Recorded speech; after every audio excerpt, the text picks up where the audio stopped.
the Lurline podcast? Is that what's cracking? It's the Lurline podcast. Lurline. What does that mean, Lurline? Lurline means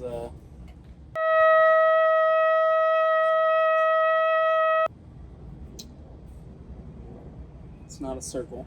In alignment with your highest purpose, your Lurline? Your Lurline. You gotta find your Lurline. Yeah, you gotta find your Lurline if you want to make it in this world. It's very important. It's kind of like the Fibonacci sequence. We got our director You behind can't us. just go straight, but you can't just go in circles. Director Asad directing the Gotta slowly- podcast. Yeah, Yeah, I just need the gotta computer go out game and about. you stuff. gotta take the Lurline. It's like slack You lining. gotta take the Lurline. Lurline's a lot like slack lining. Yeah.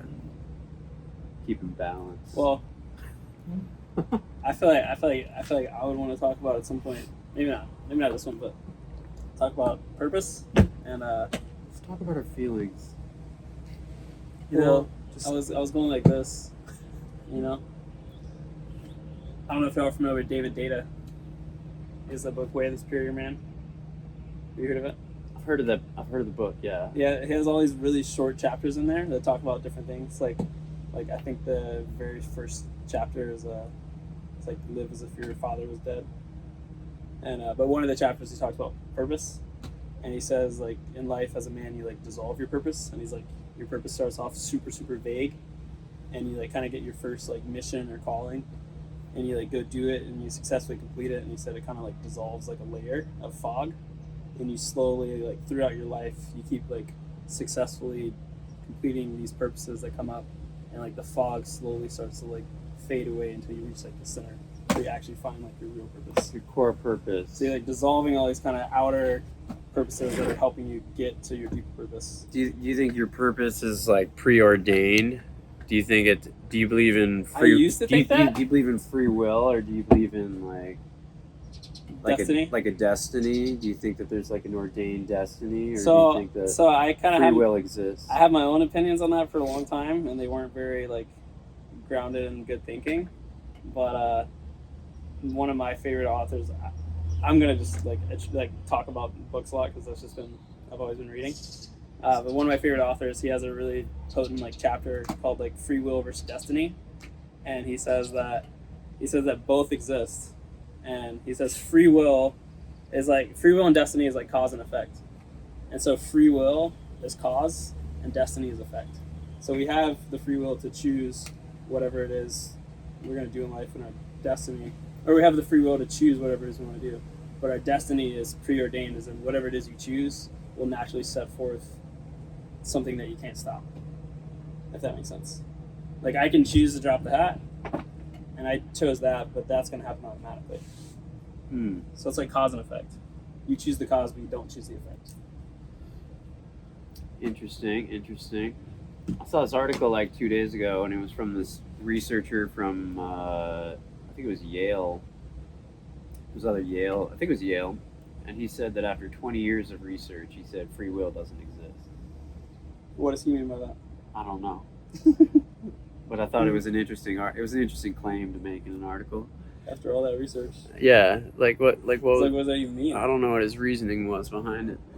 You're really not supposed to change the camera like after it's set and you start recording. You know, you really want to like frame in the beginning. But I noticed it had kind of like a kind of a lean to it, so I just wanted Fix to that a little just bit. straighten this out a little. Yeah, but yeah, I don't know. Free will versus destiny.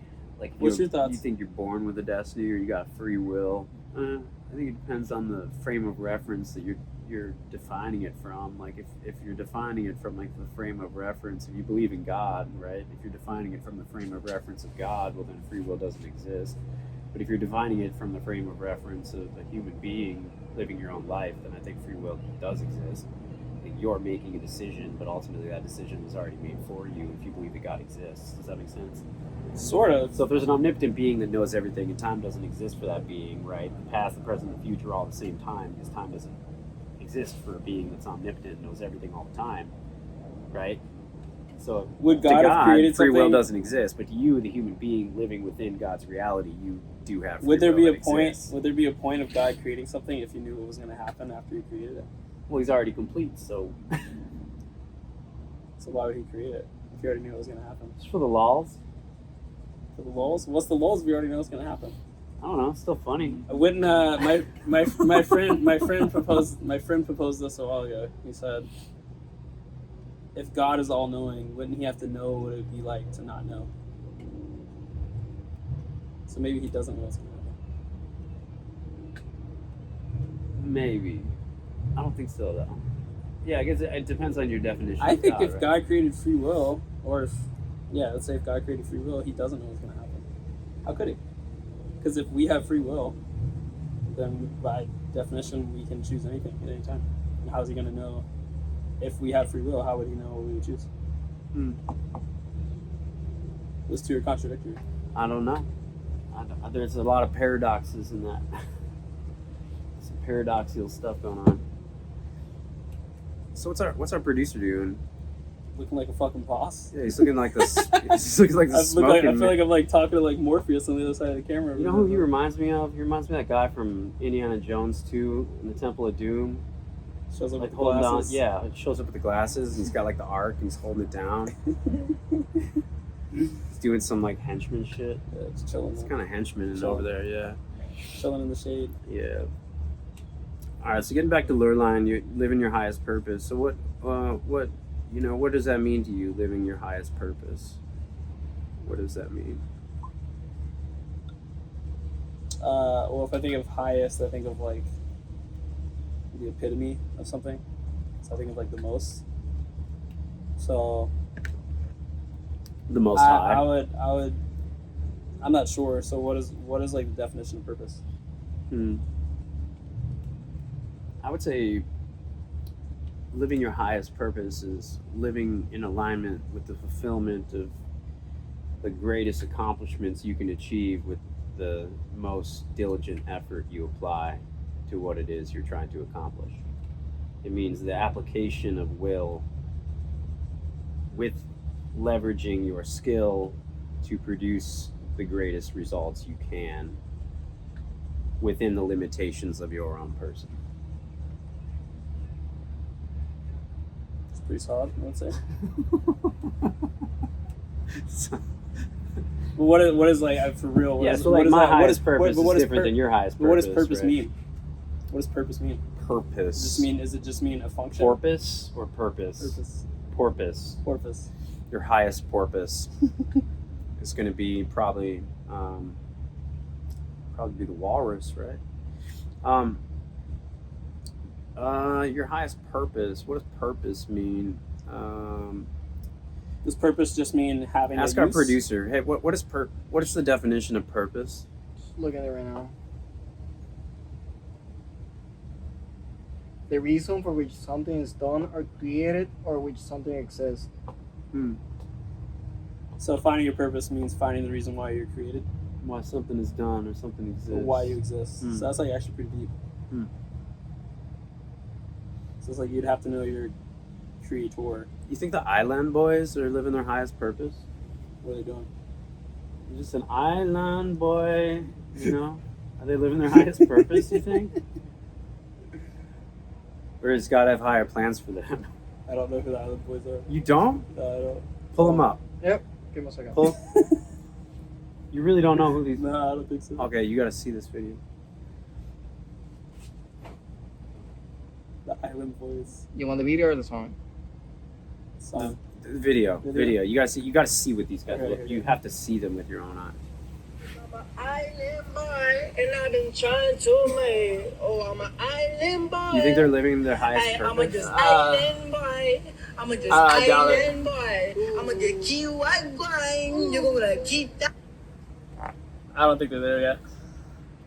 You think they got room to go? I think they got room to go. They can go higher. I think when you start putting Cheetos in your hair, you're diminishing. They do look like Cheetos, Cheetos, didn't they? They look like little tie-dyed you're Cheetos. diminishing yeah. some of your capacity. Maybe that's the role. They could be like marketing plug for Cheetos. Well, I don't think Cheetos is gonna take they it. gotta into just the dye it highest Cheeto level. orange and like hit the promotions, hit the commercials, you know?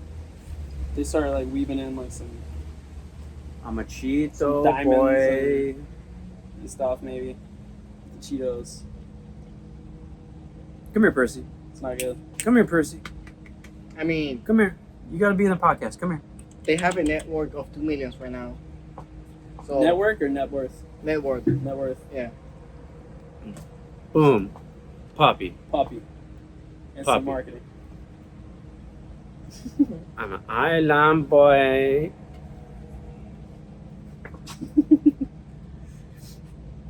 That's Percy.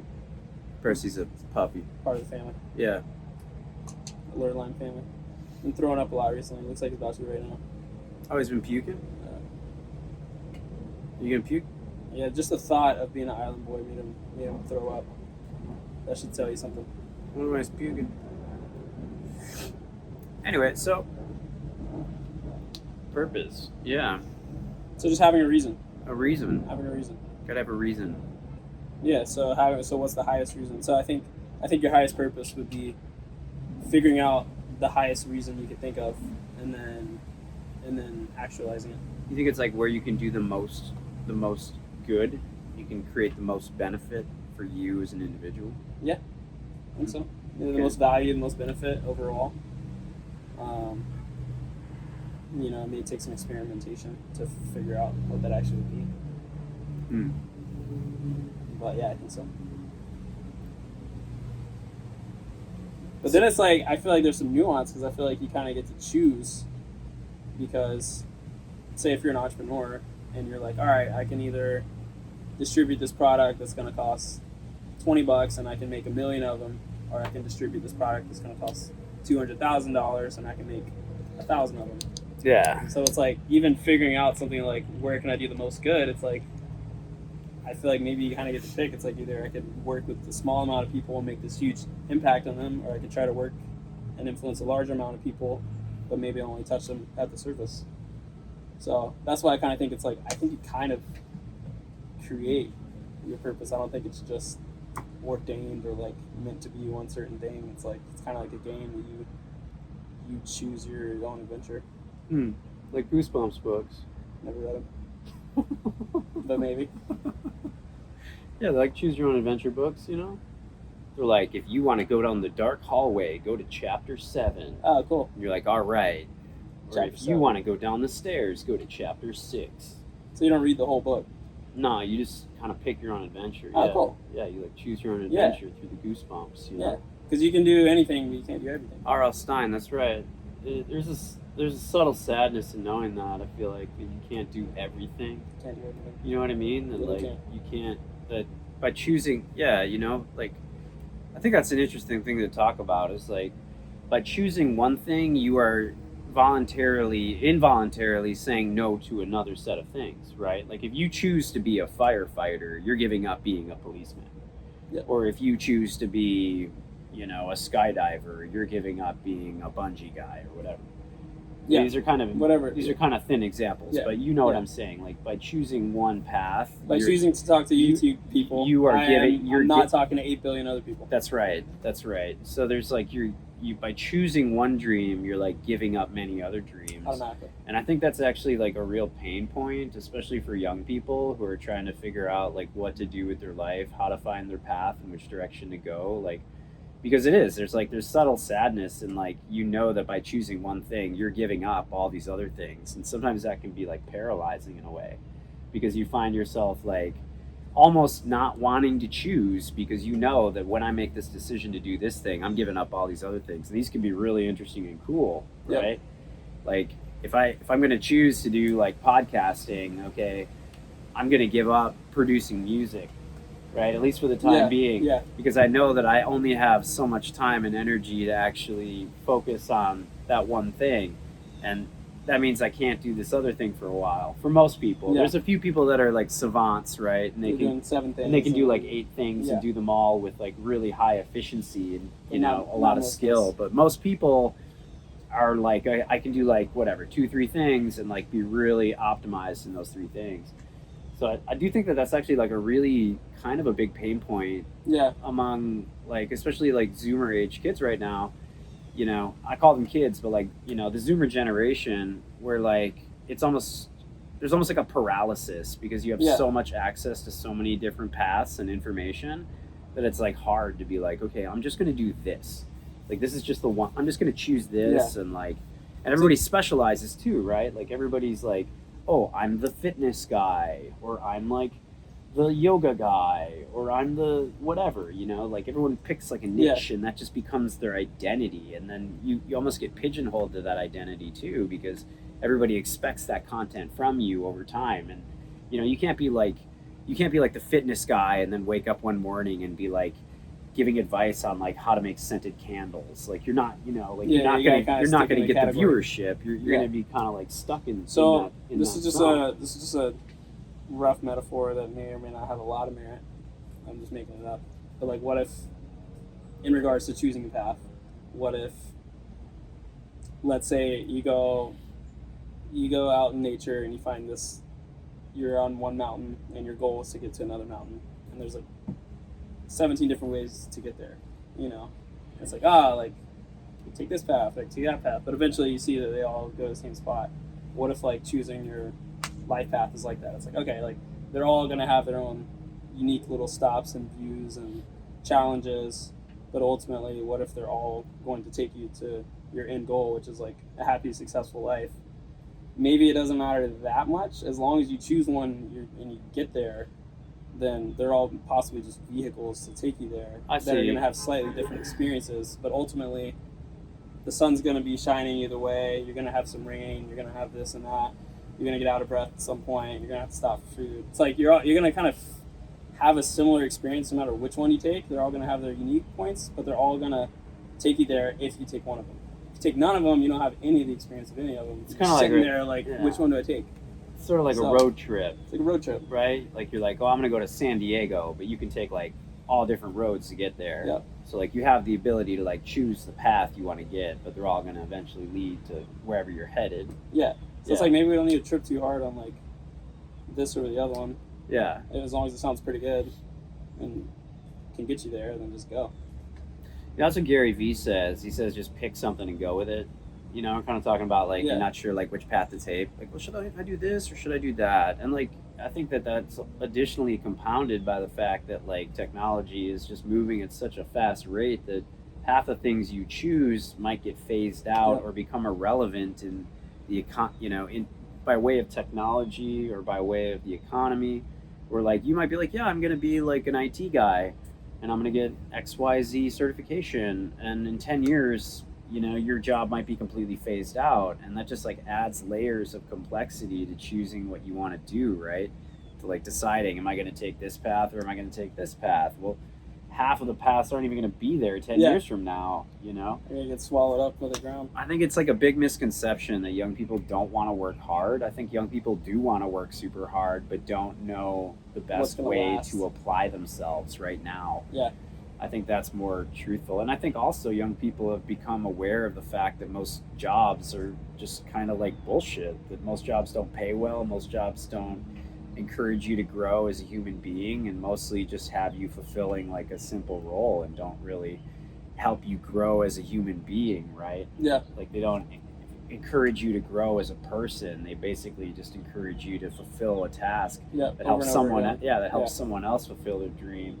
And most of them don't pay enough to be worth that sacrificing that time and energy and literally your life and your effort and your thought and your creativity and like Yeah. you know, I think a lot of young people have leaned into, you know, using the internet to create money and create jobs for themselves for that reason, because they realize that most of these jobs, and I'm not saying all jobs are scams, because there's a lot of great jobs out there for people who, you know, want to apply their skills in a positive way, but a lot of them are, right? Like Yeah. a lot of them just aren't worth your time. And I think young people have become really aware of that and have, you know, become sentient to that like for the most part, a job isn't worth your time if it doesn't give you challenges and enrich you as a human being, not just as a economic input, you know, not Yeah. just as a paycheck. Yeah. So what do you think about that? What do you think about do you think that young people are becoming increasingly sort of fed up with the climate of different jobs and work that are available out there? I feel like I'm not in contact with young people enough to know where they're at. I only I only know my very general observation of like social media and general environmental trends of just how I see people living when I'm out and about and like what I see online. But I'm not like constantly talking to people of that age, so I don't really know. But it seems like it's kind of the same as where it was when I was that age 10 years ago, which is just like most people are just gonna follow whatever most people are doing, even if most people aren't doing shit. They're just kind of like they're following like a shadow of a shadow. This is just like, hey, like we're all kind of going that direction because at some point someone said go that direction. I think Just kind of following the and like herd. we all just started going that way, so just go that way, I guess. But no one, not no one, most of them aren't going there for any particular reason, any particular purpose. Don't even know why anyone next to them is going there, and they don't even know where it's headed at all. That's my general observation. I could be wrong. I think there's always going to be individuals that have thought out things for themselves and have like chosen a very specific path. But I think the mass of it is just like scared to actually think about the reality of the world and their own lives, and are just going to take the next step that keeps them alive with some sort of thing to do, so that they don't really have to think about what's going on. They can just like have someone tell them what they need to do for the next year or two, so that they can survive and just distract themselves, and then keep doing that and just keep kind of pushing the rock down the road until eventually there's nowhere else to push it and you have to face it, but now you're way behind. I think that's kind of where most people go. Yeah, I think some. Yeah, you bring up a good point. Like, I think some people are satisfied with just like bite-sized versions of life, where you just do like the basic bare minimum and you collect your paycheck, and like you don't have to do a lot of thinking. Like, Yeah. you don't. You Or I mean, young people, most of them aren't working; they're just going to school, but they're just like because it's just passing the buck down the road. right. They're just kicking the can. Yeah, just kicking Kicking the can down the road. Yeah, absolutely. Instead of like really looking at like the tough questions of Yeah. like, what is my purpose? Like, what am I gonna do when this all what- stops? Yeah, and you know, it made me think of another thing, which is kind of interesting, which is that like a lot of people think that by taking a secure job, that you're somehow doing yourself a favor, that's like a low risk move, right? As opposed to like starting your own business. And we've seen a huge drop off in the number of small business owners. If you look at the number of small business owners in the early 1900s, it was like 50% of people who are employed are actually own their own business. Whereas you compare that with contemporary numbers, I think it's less than 10%. It's very low. Whatever it is, it's extremely low. Yeah, I'd be surprised if it was Right, even 10%. and I think a lot of people think that by taking a secure job where you're just collecting a paycheck, that's actually a secure move, a low risk move. But like, how often do you see people just get laid off for no reason at all? Like, look at big tech companies, right? Like Facebook and Google and Yeah. Apple, and like they do huge layoffs all like every 5-6 years. You'll see a huge swath of 40,000 people just get their job leveled, Yep. and they just get a lot of people just get a check in the mail. They don't even get told that they're not an employee anymore. They just get a letter that says, okay, you're done. And like, Yeah. that can happen to you just like, And now you have no self-reliance, no self-direction, no you have no job. way to cope with like Your tenure's gone because you got laid off. Yeah. So you can't really as easily transfer it to another job. So people think that that's a low risk move, but I think that's actually a really high risk move, because you're disposable. Like, if you work for some giant giga corporation, that is a publicly traded company. If you're not a pivotal position within Yep. that company, you're not a linchpin, you can just be mowed down and just thrown away like a piece like yesterday's newspaper. Yeah. Because the shareholders are like, we need to cut the fat. Yep. And it's just like that. Yep. It is completely, it's dehumanized. There's no human component to it. It's literally just numbers on a piece of paper. It's like, okay, we have a shortfall of this much and we need to make it up. That's why I think my brother always uses this quote. He says, like, the greatest risk is taking no risk at all. That's exactly And right. It's like, if you're not taking risks in life, you're taking the biggest risk. Yeah. Which is like the inevitable risk of almost death. Like, you're gonna go to zero. Yeah. Like, if you're not giving yourself a chance to move the needle forward, the needle's automatically moving backwards. Yeah. It's just If gonna you're, catch up to you eventually. if you're not growing, you're dying. Yeah. 100%. So.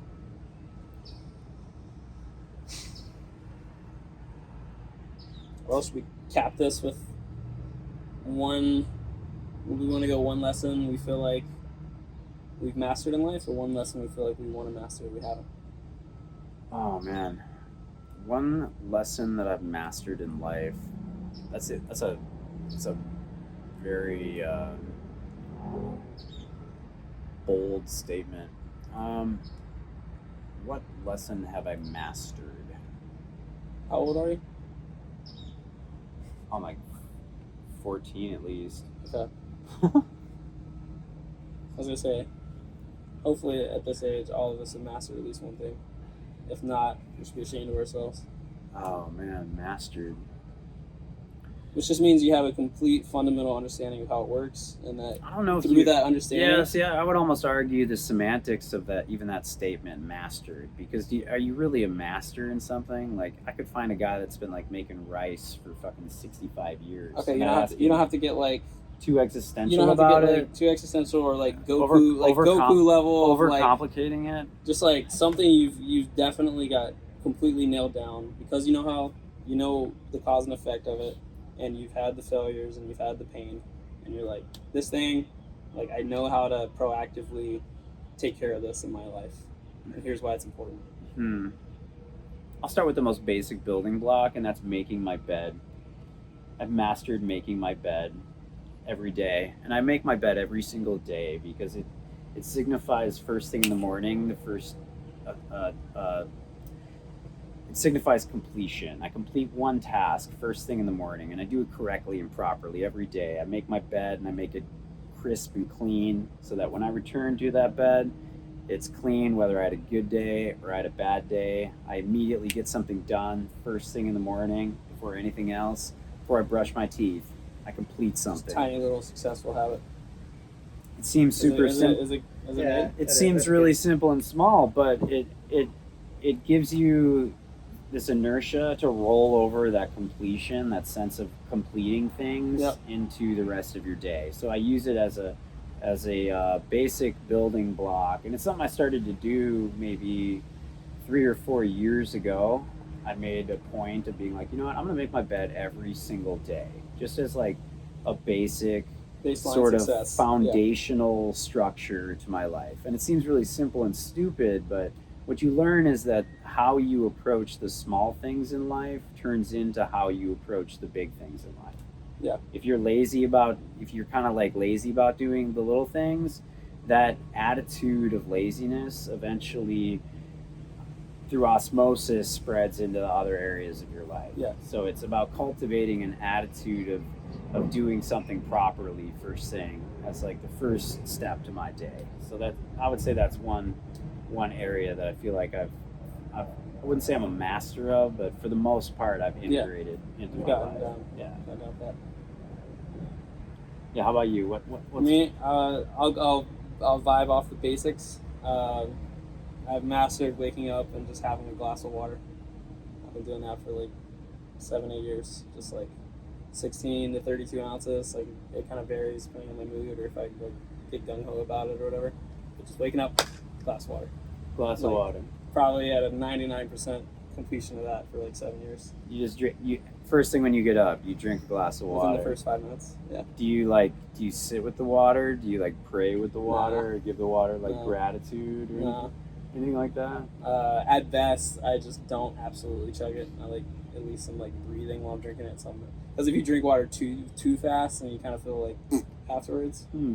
So like I at least try to slow down enough where I'm like actually drinking it, not just like In Asian countries, that's like a thing. It's like they'll get up and they'll sit and they'll like pray with the water. They'll Yeah. like put their intention into it and gratitude into it as like the start to their day. well, that's the next level of mastery. So Yeah. I've mastered drinking the water. I haven't mastered the entire process of it. Yeah. But at least like I do it. I get it in the system because I know that hydration is like basically the number one biohack anyone can have. Hmm. If your brain's hydrated. I forget what it is, but if you after a certain level of dehydration, it's like I think it goes for dehydration and sleep, but both of them start to equivalent to like having 1, 2, 3 glasses of alcohol. Like that's how much down your brain is functioning at if Hmm. you're dehydrated or sleep deprived. Hmm. So it's just like cover the basics that are completely in your control, Yeah. not miss. So I think the one skill I want to master is like at least a 15-minute daily meditation practice. Yeah. Like I do it, but I don't do it with consistency. Yeah. That one? not mental masturbation. Yeah. not masturbation, meditation, son. Oh, okay. Yeah, daily 15-minute masturbation practice. Just Yeah. absolutely master that. Yeah, I'm a professional wanker. yeah, but no, a little 15-minute structure because our lives are so busy, and they say the phrase. You hear the phrase thrown out there like, if you're too busy to meditate, you should meditate twice as long. Yeah. And that's true. Yeah. Because it's like, time is elastic. Time isn't linear. I mean, you can measure time on the basis of like the ticking of a clock, Yeah. right? 60 seconds in a minute. But if I put you next to an extremely pretty girl, right, for 5 minutes, it might seem like an hour, right? Or 5 seconds. Or it might seem like 5 seconds. Yeah. And that can happen, right? So it's how you the experience of time is like how you elastic. perceive time is very elastic, right? And I think the tendency is to like kind of let time get away from us, and I think that through meditation you can leverage time Mhm. more effectively, Dude, and that's spot on. that's really what it comes down to. It's Spot on. even though you're actually on a logical level you're burning time to meditate, Yeah. but on a actual experiential level you're actually creating more time for yourself because you're experiencing life with more fullness as a result of that little bit of time you I invested. can attest directly to that through like direct experience the past like week. So I finished reading a book about 5 weeks ago. It's called like something mindfulness meditation, but it was like the balance of power and peace. It was like spoke about meditation for athletes. It's called The Ultimate Athlete. But it just re-inspired me to really dial in my meditation again. So 20 minutes every day for about a month now. And it was a week or two ago, and like I kind of woke up with just enough time to meditate, go to work, and I did, and I noticed like my meditation was like crisp, like I was focused, like I kind of was able to like just relax and like really just enjoy the practice. Like most of the time, I just had a good meditation.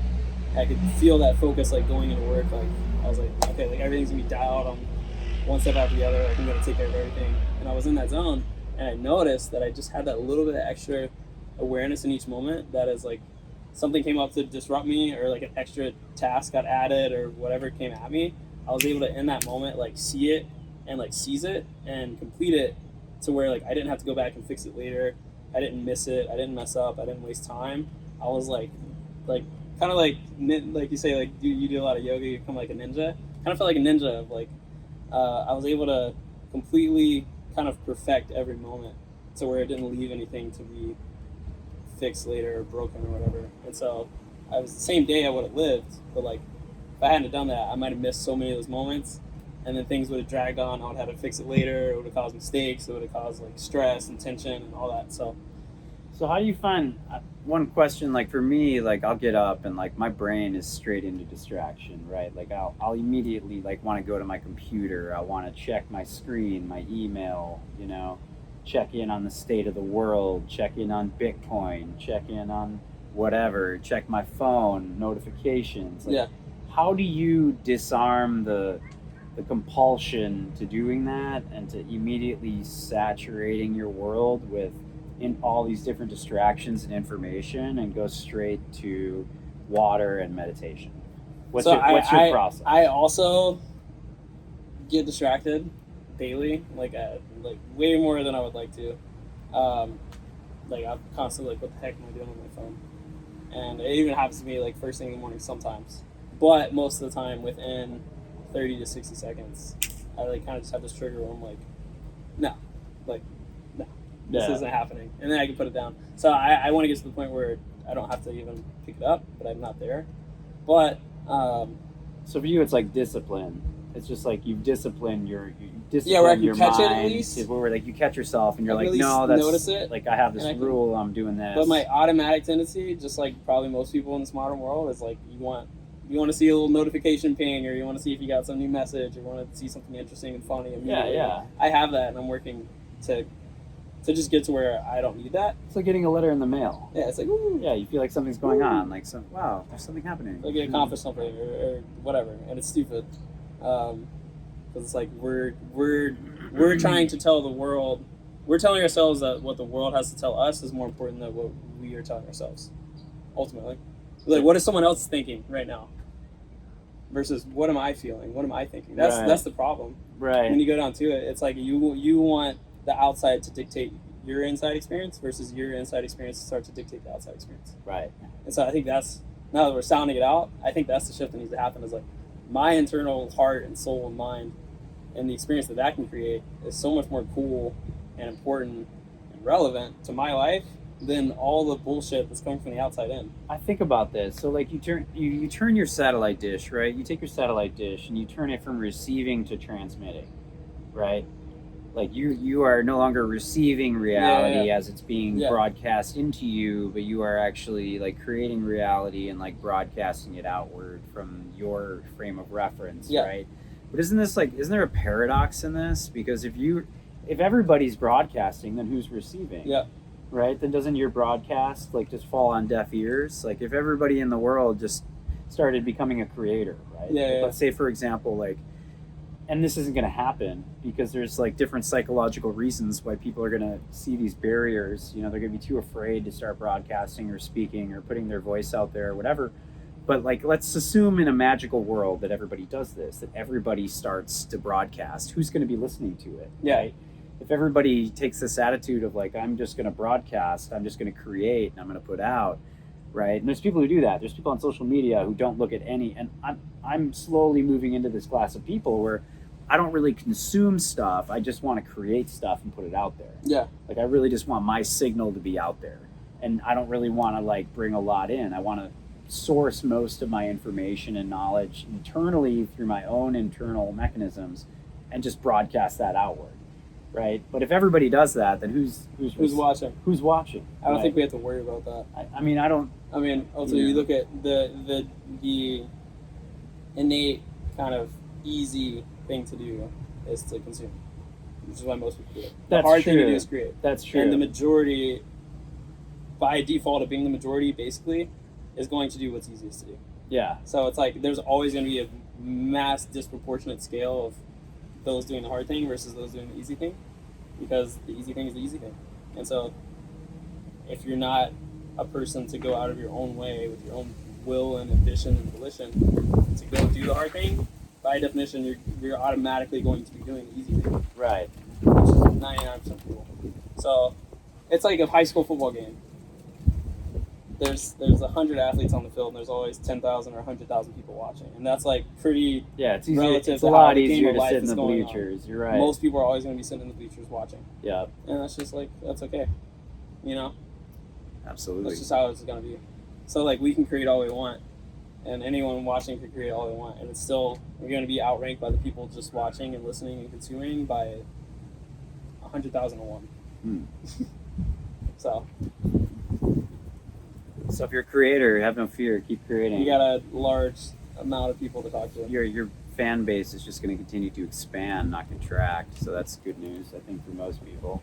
I don't even know if we're ever going to actually publish this. I mean, this is kind of a dry one. Maybe we'll save it. Maybe But hey, it wasn't like maybe we'll release this later on, right? Yeah. It's like after we've already put out like a handful of different episodes, and we'll put this out like 6 months in and be like, well, this is where it started. Like this is, you know, you can see where we're at now. This is how it began.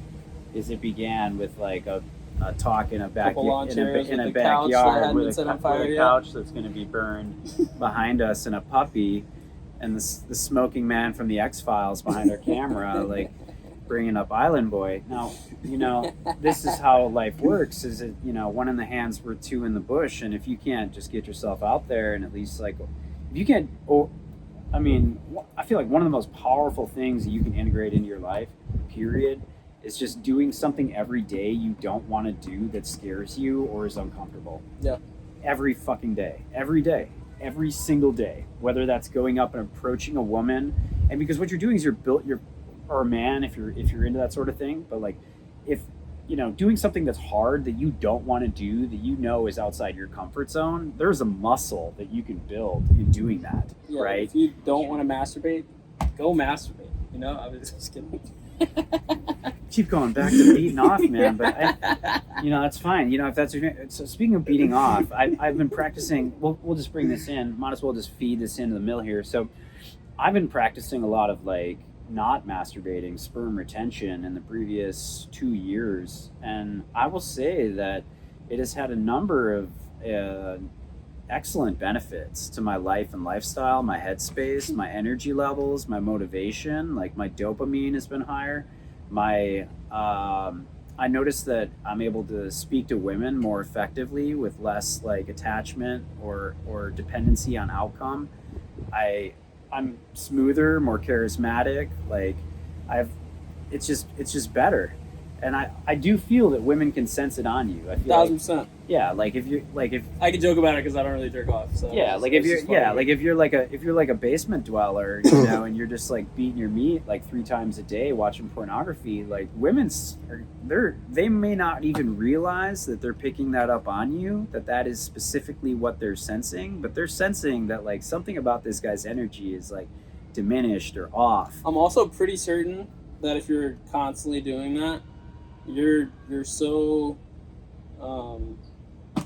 limiting like how you view women. Absolutely. That like you just see them as a sexual object. They so feel that whenever you're like of course I look at a beautiful woman, I think she's a beautiful, sexy woman. Like there's a sexual element to it, but at the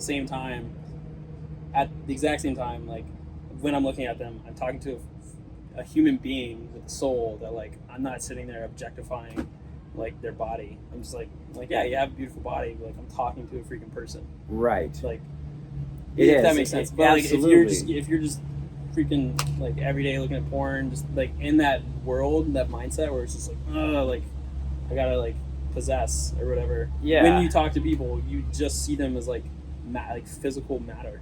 Like you don't see their being, and they can fully feel that. Absolutely. Yeah. It's like like a like gross, you're just trying to get gross energy. yeah, you're just trying to get something from them. Yeah. You just see them as like something you can get. Yeah. And you're not like experiencing the fullness of like who a person is as a soul, as a being, right? Which is a very like linear, way to do things. And I'll also say that like my motivation is higher when I'm not doing any kind of like self gratification. Yep. My motivation is higher. There is sufficient scientific knowledge showing that if you retain your sperm long enough, it actually parts of it get absorbed into your bloodstream and start actually circulating into your bloodstream. Like within many of like Jamie, pull that up. I was kidding. So pull up. Is there any studies on that? Sperm in the bloodstream. Yeah. I don't know if I believe it. Yeah. I want to. Shout out to I want Joe to. Rogan for being inspirational to us all, and to Jamie, of course. Shout out Jamie. Shout out Jamie. Shout out Asau. Asau, shout out. I'm looking for it and I'm not able to find anything. That's kind of a hard Yeah, one. it might to be a even try tough, to, might like, be look tough up. Google terms to look that up, but Those sorts of images. yeah, no image searches on this one. We're good. Okay, but let's just assume that what I said is true. And if you look at like Buddhism and you look at other like Buddhist monks, right? For example, practice the retention; they don't ejaculate. Like many different religious and spiritual denominations practice abstinence because they know that there's a sexual energy, and that sexual energy can be channeled and diverted into conscious energy, and you can literally channel that energy into your consciousness and expand your consciousness using the primal force of your sexual energy. Yep. And like this is kind of like the foundational basis of like tantra, right?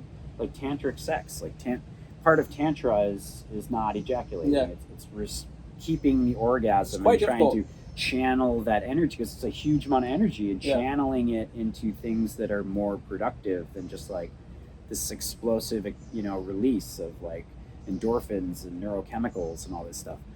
So Even Napoleon Hill, like pure just success, like pure success book, like they reference like they say like any businessman like seeking to attain high levels of wealth and success, if he can't control his sexual appetite, basically like if he's like a sex addict and doesn't have sexual discipline, they don't really talk about like masturbation or anything, but just like sex in general. You can't control your sexual energy, that you basically have 0% chance of like massive success. So it's all I don't know. I would argue I know that's like Napoleon. I'm gonna take a. I mean, yeah, of course. I'm gonna Like, take when a you look at contra- these like Tiger Woods womanizers, That's sleep who. with That's 1,000 exactly women. who came to mind. Was Tiger Woods. But look at their It's long like, term. Look at their long term I legacies started- of these people. That's true. Look at the long term That's legacies true. of these people. He's saying long term, your empire. That's true. It it's will if burn you. you. Can't discipline your sexual energy. I think it will one burn way you. or another. Something's gonna collapse. I think it'll burn you eventually, for sure. So can he still get there? Obviously, people do it. There's tons of NBA players, and any professional athlete living that lifestyle.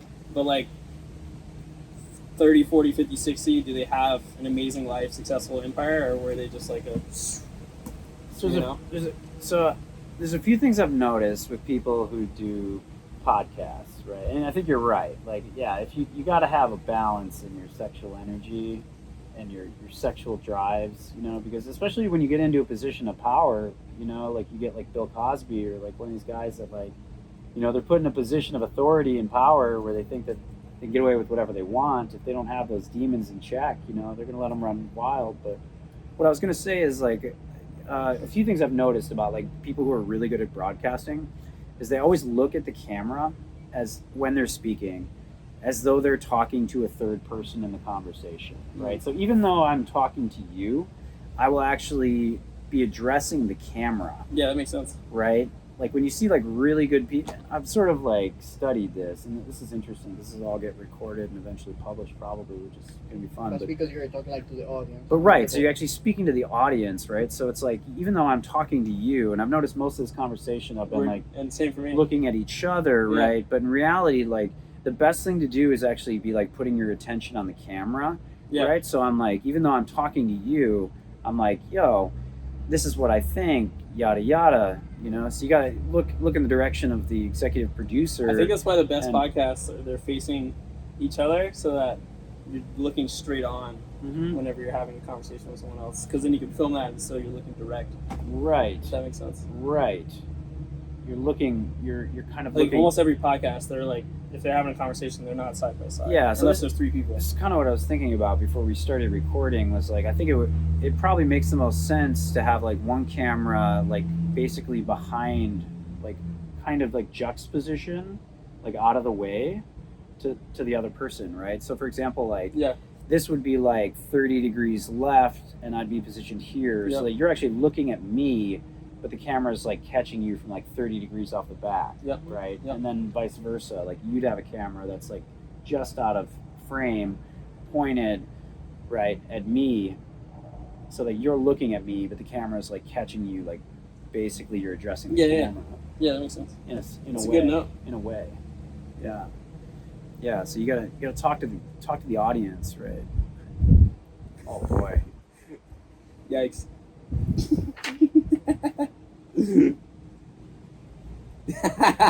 Oh boy. Hey, it's a good looking video, bro. That is. That's crisp. That is. That's good video. That's crisp. Can't deny that. You have to do something. All right, Larry Yeah, Ryan. that is true. You have to be talking like to the audience. Like, Yeah. Because there's gonna be people watching the video, so they want to feel like you have a connection Yeah. with Yeah, them. it's like when you Because walk. you need to have a Yeah. connection with the people. Yeah. It's like when you walk into a circle of guys talking to each other, right? And you're like the odd one out. Yeah, they're all you're just looking. like- They're all looking at each other, but you're just kind of like, Hey, guys. I'm here too, you know. But it's like if you. So thank you for listening. Yeah, thanks for listening today. This is a good way to get our feet wet. We also, you know, we're gonna have to do something where we introduce ourselves. That's another thing we didn't really do. You know, like in the beginning of the video, you gotta be like, yeah, you know, I'm Brendo. Brendo. Brenda. I sometimes go by Brendo. Brendog. Easier to remember. Brendog. Brendog. It's Brendog. Brendog out. It's my dog, Brendog. Brendo and Benjamin. Yeah. I think it's a good start for now. Should we wrap it up for the first dry run episode here Think so. of the Think so. lure line? Key takeaways. Size matters. Size matters. Body count matters. Body count matters. For sure. And you matter. And you matter to us And to everybody. and to everyone. Maybe not everyone. Not everyone. Oh yeah, But, that's like, true. But like most people. Some people that you know. Most people that matter that you matter to them. That's right. Yeah, because a lot of people do not care about you. They'll never know you exist. Yeah, So but the people that matter, they know they do care. and they care. So care about them. Peace.